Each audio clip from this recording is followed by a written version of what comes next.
ربنا يا ربنا ربنا يا ربنا ربنا يا ربنا ربنا يا ربنا Bismillah, salatu salam ala rasulillah, sallallahu alayhi wa sallam. Donc aujourd'hui, je vais aborder un sujet important qui fait l'actualité, à savoir le phénomène Zemmour. Donc vous n'êtes pas sans ignorer que ce dernier fait la une des médias en raison de son éventuelle candidature pour la présidence de 2022, la présidence française. Il fait la une des ventes à l'endroit de son dernier bouquin.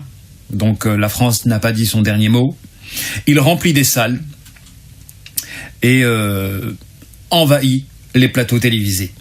Donc ce phénomène, il était intéressant, à mon humble avis, de l'étudier, de le comprendre, de l'analyser, afin éventuellement de faire un profilage de ce personnage. Donc de prime abord, qui est Zemmour ? Donc il se définit comme un intellectuel. Et il n'a pas honte de se considérer comme juif, donc un intellectuel juif. On remarque souvent dans son discours la redondance du je pense, avec une touche de mépris, d'orgueil quand on ne va pas dans son sens et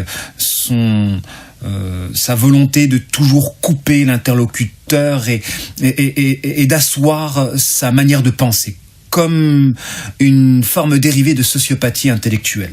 Ceci étant, on va se limiter au fait qu'il se considère comme étant un intellectuel juif. Alors, ce qu'on remarque dans sa pensée, donc intellectuel juif, entre guillemets, ce qu'on remarque dans sa pensée, c'est qu'elle est cyclique. Donc depuis 20 ans, 30 ans, il répète la même chose. Et pas uniquement à travers des décennies, mais aussi au sein d'un même débat ou d'une même émission, il va répéter en boucle les mêmes arguments et parfois avec une aisance à faire des hors-sujets sur la question qui lui est posée. Donc vous pouvez le voir toujours revenir sur la même thématique, à savoir l'immigration, l'islam, comme passe-partout. Comme passe-partout. À chaque fois qu'il va être bloqué dans une question, parce qu'il n'aura pas justement la réponse adéquate, il va dévier sur la thématique de l'immigration et de l'islam, comme on pourrait sortir un joker. Donc sa pensée est cyclique. Et il n'y a pas d'intelligence dans une pensée cyclique, car l'intelligence, justement, consiste à trouver une solution à un problème inédit. Donc forcément, l'intelligence engendre de l'innovation, de l'innovation intellectuelle et de l'adaptation par rapport aux nouvelles circonstances.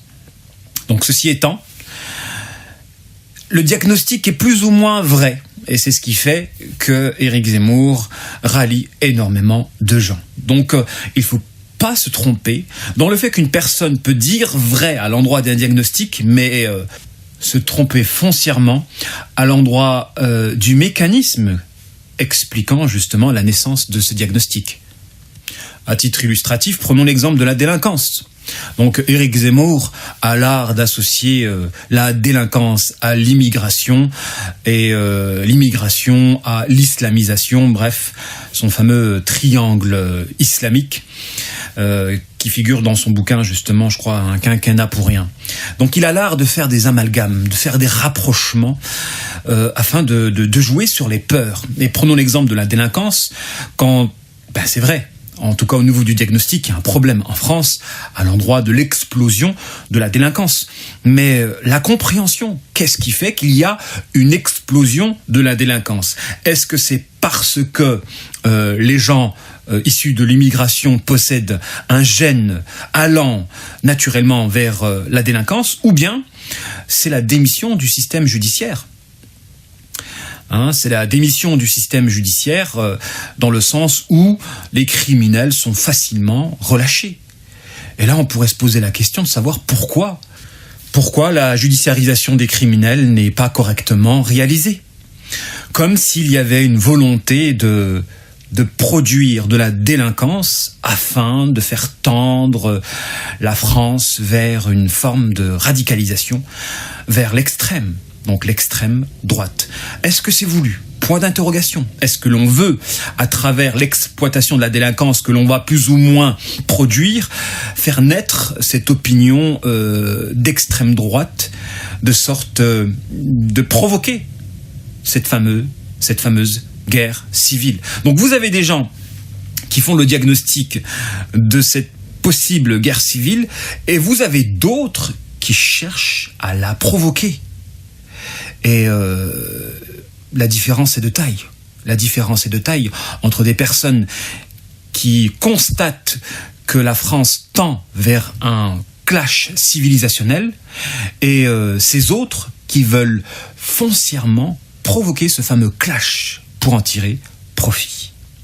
On y reviendra à la fin. Donc grosso modo, pour résumer, je pense que Zemmour est plus une personne décomplexée qu'une personne intelligente. Et c'est à l'endroit de cette caractéristique qu'il rallie énormément, parce que, on va pas se voiler la face, beaucoup de gens pensent comme lui, mais n'ont pas le courage de l'extérioriser. Ceci étant, donc ce qui fait plus ou moins son succès, c'est l'action de décomplexer cette pensée, de prendre les musulmans et les gens issus de l'immigration comme des boucs émissaires du malheur français. Alors, qu'est-ce qui fait le succès de Zemmour ? Franchement, essentiellement, c'est les médias. Et je vous apprends rien en vous disant que les médias sont des faiseurs de rois, dans le sens où, par l'entremise d'une forte exposition, par l'entremise de ces sondages, on joue sur l'opinion publique. D'ailleurs, il existe une règle qui énonce que l'idée la plus répandue semble la plus vraie aux yeux de la masse. Étant donné que la masse est essentiellement composée de suiveurs, forcément, l'idée la plus exposée apparaîtra comme étant la plus authentique. Donc, le fait que beaucoup de gens se rallient à une idéologie très exposée ne fait pas de ces gens foncièrement partisans de cette idéologie, dans le sens où la nature des choses veut que l'on tend vers la chose la plus exposée. Rares sont justement les personnes qui peuvent aller à contre-courant, car ce sont éventuellement les intellectuels, ceux qui sont plus orientés par des idées que par des émotions. Car les médias jouent sur l'émotion, et d'ailleurs une idéologie qui repose sur l'exploitation de la peur, à mon sens, n'est pas une idéologie, étant donné qu'elle s'appuie sur l'émotion pour pouvoir se répandre. Donc, l'objectif de Zemmour, en réalité, c'est de jouer sur les peurs et de provoquer ce fameux clash civilisationnel par l'action de consolider le parti des anti-musulmans. Donc, il veut construire en réalité une identité réactionnaire. Et ça, pour moi, ce n'est pas aimer la France que de chercher à définir l'identité française par réaction à une autre identité. Donc, c'est important d'axer là-dessus et sur l'influence des médias dans l'identité zemmourienne, étant donné que, je le rappelle, les médias ont la capacité de faire des rois. Pour exemple, prenons le cas de Macron, qui a été élu sur un élan médiatique, étant donné que juste avant son élection, il avait carrément le monopole de l'exposition médiatique. Et ça joue énormément sur l'opinion publique. Donc, les médias sont des faiseurs de rois, et quand vous allumez la télévision et que vous voyez CNews, BFM, etc., passer en boucle Éric Zemmour, qui lui stratégiquement ne se dit pas candidat à la présidentielle pour pouvoir continuer à opérer sur la conscience. Vous avez des gens en réalité qui connaissent vraiment la nature humaine, qui la connaissent tellement qu'ils peuvent se permettre de faire des choses qu'en temps normal ils n'oseraient même pas faire. Se revendiquer intellectuel, juif, etc., pour ensuite jouer sur les peurs avec une telle aisance,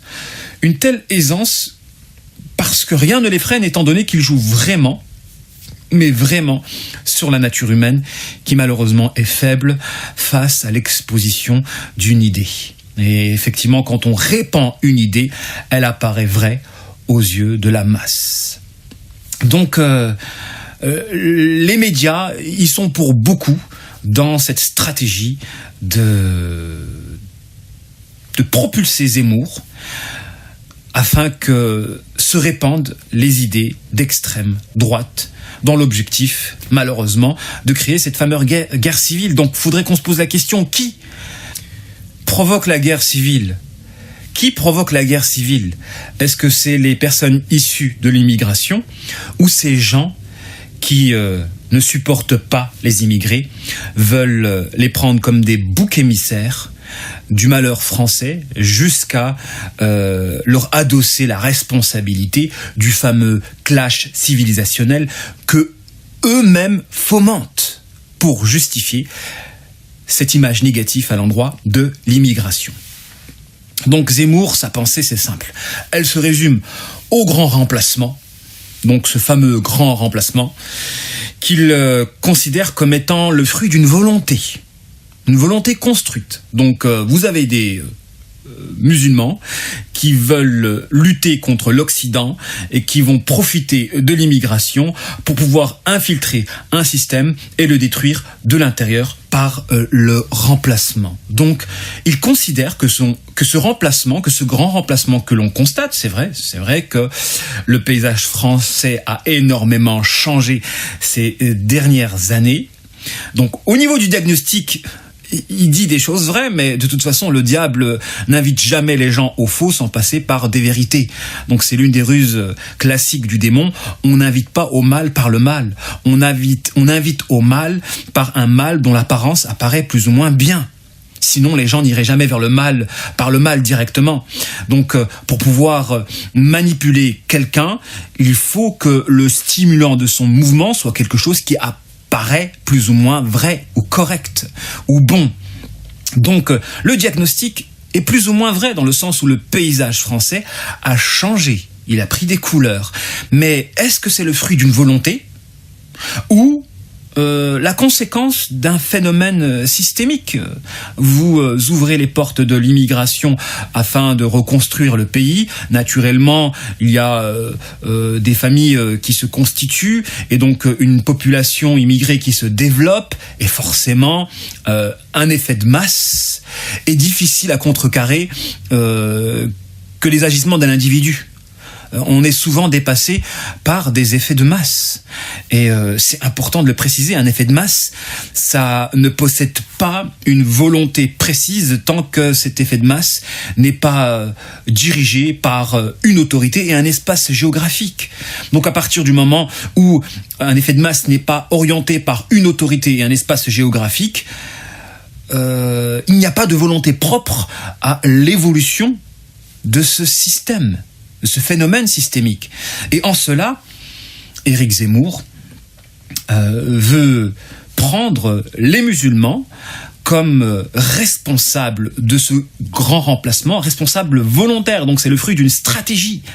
Et là, franchement, il porte une accusation grave à l'endroit de la communauté musulmane, comme si les parents, donc les personnes de la première génération, étaient venus ici avec l'objectif d'envahir la France et de se venger par rapport à cette histoire passée de la lutte entre les musulmans et les chrétiens. Mais quelle abomination, quelle foutaise en fait, mais quelle horreur intellectuelle que ce personnage. Et malgré ça, vous le voyez, exposé dans les médias. Dans les médias, il est exposé, alors qu'il est en train de distiller des horreurs et des énormités intellectuelles.